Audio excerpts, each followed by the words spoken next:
We told you you could manage your own flight training and you could get your own airplane or borrow one or use a flying club airplane.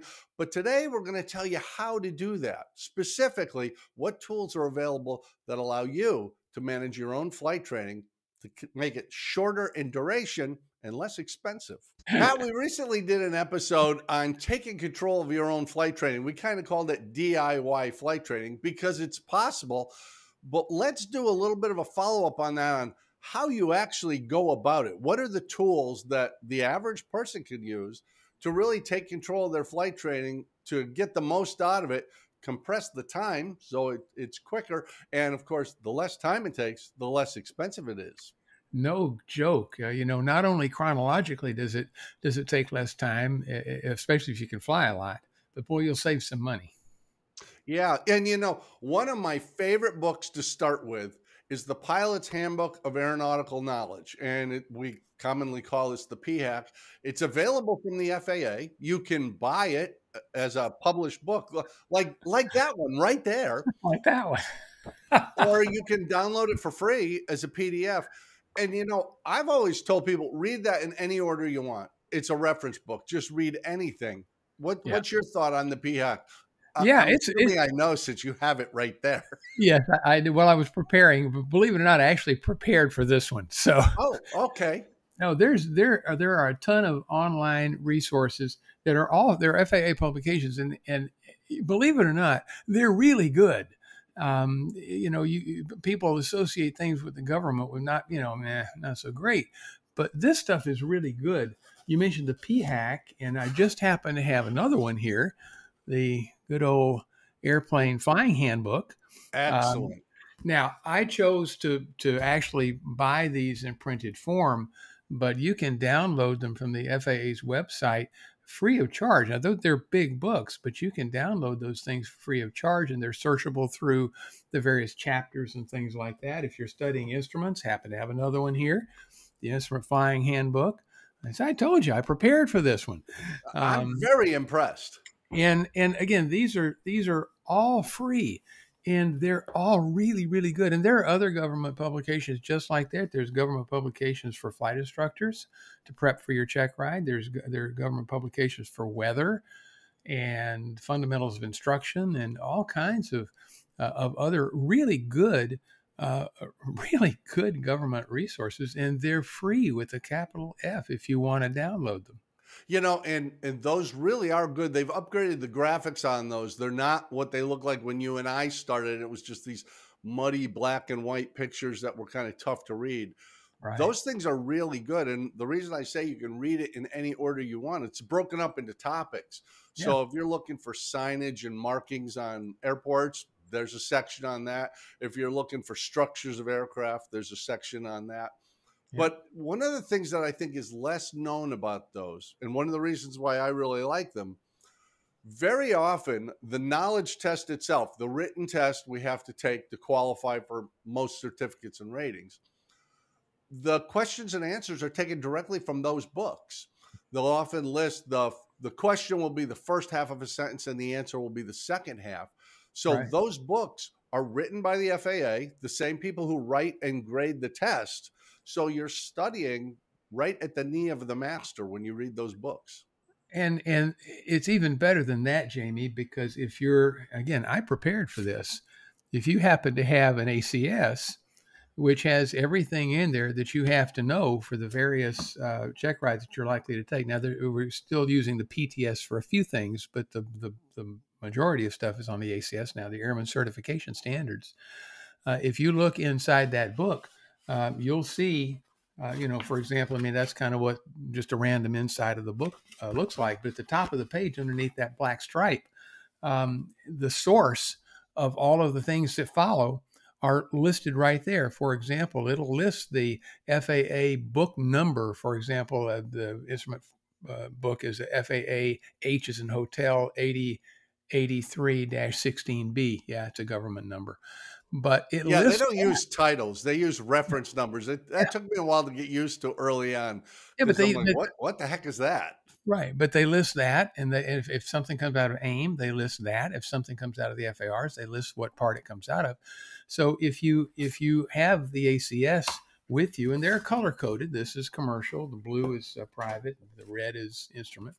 Um, if you have the ACS and you go through that, all of the references to everything that you're likely to be asked on the knowledge test, they're all right there. You know, one of the things I really like about the Airman Certification Standard, and of course, when we started it, they were all practical test standards, the PTS. Now, most of Some of us, when some of us started, there wasn't even that. That's true. well, I remember when somebody gave me a PTS for private pilot, and I just thought, this is the dumbest book in the world. There's no characters, there's no plot, there's no development of anything. I didn't realize it's the test. It's the And test. the ACS is so brilliantly put together because it'll list the task, whatever that is, and just say normal takeoffs and landings. Yeah. And it'll tell us, what are we supposed to do? What are the standards? What's the risk factor? What's the knowledge element you're supposed to know? And as you say, it's got all the reference. So for the standalone individual who wants to start their flight training or wants to take control of it and manage it themselves, everything you need to know is right there. So you can go through that Airman Certification Standard and say, do I know this material? Can I fly to that level? You really know how you're doing in your training just because you're referencing the ACS. And it's my personal opinion, any student and instructor pairing should be referencing the ACS throughout their training. Well, yes, because you could actually use the ACS as a syllabus. It's not it's not an independently prepared syllabus by some CFI or some website that puts it out there. And by the way, there's absolutely nothing wrong with any of those sources. But if you go through the ACS, if the applicant, the student, and the instructor go through the ACS methodically, I mean that's basically your syllabus right there. It tells you the knowledge elements that you can possibly be tested on. It tells you the risk elements that you can possibly be tested on. And I say possibly because our guidance as examiners is that for the most part we have to test one knowledge element, one risk element, and all the skill elements. And so it's a kind of up to us what we choose to ask you. But everything that we can ask you is contained there. And on the skills, as I said, we have to test all the skills items. So in terms of, you mentioned landings, for example, short field, soft field, normal takeoffs and landings, those things, the standards that we have to evaluate the applicants by are all right there. And we can't, we can't make things up to suit what we might want to see. Or we're in trouble. So it's all there. You mentioned a magical word that I really like, syllabus. And that's one of the things when we're in Part 61 training, your school, your instructor may or may not use a syllabus. One of the reasons you want to take control of your training is to guarantee you're using a syllabus. Because a new student, somebody who doesn't have a background in aviation, says, I have no idea where to start. I don't know what I should be doing on this lesson. But there are commercially available syllabi that you can get from Sporties or GLIM or ASA, and it literally lists out what's the first flight, what's the second flight, have you mastered this skill, and it goes right through the entire thing. So you've got a roadmap to your training. You know how much you've done, you know where you are right now, you know what's coming up, and if you're good at self-evaluation or working with your CFI to tell you how you're doing, you know where your weak areas are, so you can do this in a really structured, productive manner. Yeah, and make no mistake about it, though, your CFI and or your flight school should be using some sort of a syllabus. As you said, there could be any number of sources where it comes from, but they should be using some sort of a syllabus. Oh, I agree. But, for me, one of the big red flags in flight training is if you show up for a lesson and your instructor says, so what do you want to do today? That's not my guy. Yeah. because they should have been using the syllabus. This is not a random thing. We're just going to fly around for a while and see what happens. We Yeah. should always have a plan for what's this lesson. What are we hoping to achieve? What are we going to review while we're on this lesson? And what are we going to introduce that's coming up later? The syllabus makes that so much easier where you can actually track your progress. Yep, absolutely. If you're not if they're not using a syllabus, um, not necessarily run the other way, but I would have my antennas up. Yeah. Now, I've never talked to you about this, I don't think. So I'm gonna hit something totally. You are not prepared for this. This is a free throw. I don't know what this is. This is just different. Preparing for the knowledge test is something that really challenges some people. And there's all kinds of tools out there, both printed, like they had when we started, and also some really good online video for Yeah. online courses. I've always recommended this because somebody recommended it to me when I was training and it worked beautifully. You grab that ASA knowledge test prep book or the GLIM book, one of the printed ones. And the first thing you do is open it up with a highlighter and go through and highlight the question and the correct answer through the entire book. This is not so that you can memorize answers. What you're essentially doing is creating a very concise study guide, because that question and answer pairing, that's a true statement from the FAA. Now, the calculation things you'll still have to learn, but the law of primacy is the thing you learn first is likely the thing you'll remember. And rather than confusing yourself guessing and trying all different things, create that study guide and use that where you just read the questions and correct answers. Eventually, you'll get to the point where not only do you know why that's the correct answer, you know why the other two are wrong. What's your stance on that, Pat? Am I out to lunch, or does that make sense to you? Once those guides became available, and they haven't always been available. Remember, I learned how to fly shortly after the Wright brothers first soloed. Yeah, yeah. Uh, There was a thing on the news about that. yeah, yeah. It was actually that was before TV. That was when there were smoke signals.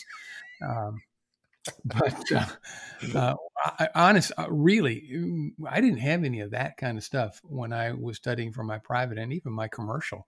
But later, as I began to work on my instrument rating and other things, I picked up the GLIM book, to be specific, and I did exactly what you're suggesting. I opened it up and started with question number one out of the I had 900 questions or something like that are in the test bank for what I think the instrument rating, and I just started outlining, highlighting the right answer, and then going back and studying to the point where I was really looking at statements, Mm-hmm. not questions. I was looking at what would be considered statements, fill in the blanks, or complete this sentence from when I was in grammar school. Um, it's back in the one-room schoolhouse days, a long time ago. But yeah, and then when you go to take the test, even though now the FAA has stopped publishing the questions to the test, um, there's still enough similarity that you get the general gist of what's being asked. And to your point, no, you're not necessarily trying to memorize the answers, but in a sense, that's what you're doing. But in doing that, you're still picking up some good information. There are some really good online study courses as well that give you practice tests. One of them, Sporty's, is certainly one of them. I think M0A does it. I think Gold Seal does it. Gold There's Seal has some really good stuff. I've been very impressed with their video-based online yes, ground school. King Schools, I think, is another one that with the purchase of their online ground school will provide you with multiple tests, and several of them will say something like, when you can get, I think it's 80% or 85% 3 times in a row, go Mm-hmm. take the actual real test. And I did Shepherd for my instrument, Mm-hmm. and I got to tell you, if you do exactly the way they say to do it, and I mean exactly the way they say to do it, you'll knock it out of the park. I used GLIM books when I was in school for Mhm. private instrument commercial and CFI. I Yeah. found them very helpful. And ironically, years later, I ended up writing GLIM books for a number of years. And I was really interested to find the answers these companies come up with. They're not what the CFI editing or writing the book thinks. We actually look for the FAA reference for what relates to that question. Right. And when I was talking about the PHAC or the Airplane Flying Handbook, very often those questions are directly out of those books. They're quotes. So you're right. While we don't know the exact wording anymore as we used to in the old days, we do know the topics.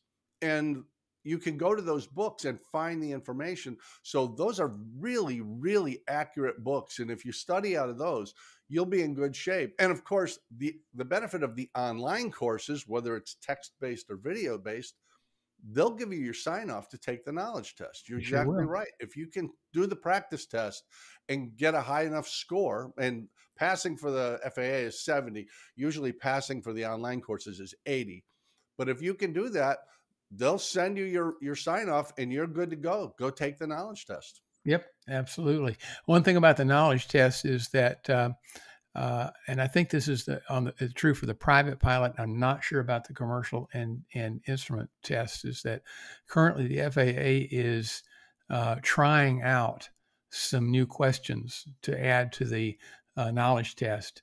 And so the private pilot, which is 60 questions, is now 65 questions, unless they've changed it. And by the time this airs, it may have been changed. So this could be outdated by the time somebody's watching it. But those extra 5 questions are not graded. So you could miss all 5 of them and it's not a problem, but you won't know which ones they are. So you still want to shoot for that 70% minimum, and better. Certainly better than 70% if you can. I think the big takeaway from this, Pat, is you can manage your own flight training, whether you're working with an established school or whether you own an aircraft or have access to an aircraft and hire your own CFI. You can be really, really good at managing your own flight training, where you're much more aware than, as you say, in the old days when we started and really didn't have guidance. It was kind of a do the best you can sort of situation. Training has gotten much better. It's much better organized. And you can do Part 61 training just as high quality as any 141 course out there. And you can do a good job and be successful. Absolutely can. Well, I think, again, we've saved the world, and that's so important. So, folks, if you've got a question about how you can go about this more effectively, feel free to leave it in the comments. We'd be happy to talk to you. Pat is very lonely, so he often will just spend the evening going through those comments. But you really can do this, and it's not about ignoring the local flight school or the big academy. It's about you can have a role in making sure your flight training goes well, and you always know where you are in the process. Anything to add, Pat? Not a thing. I couldn't say it better than that, Jamie. All right. Well, we'll see you back here next time on MadPropsAero. Until then, keep flying. Adios.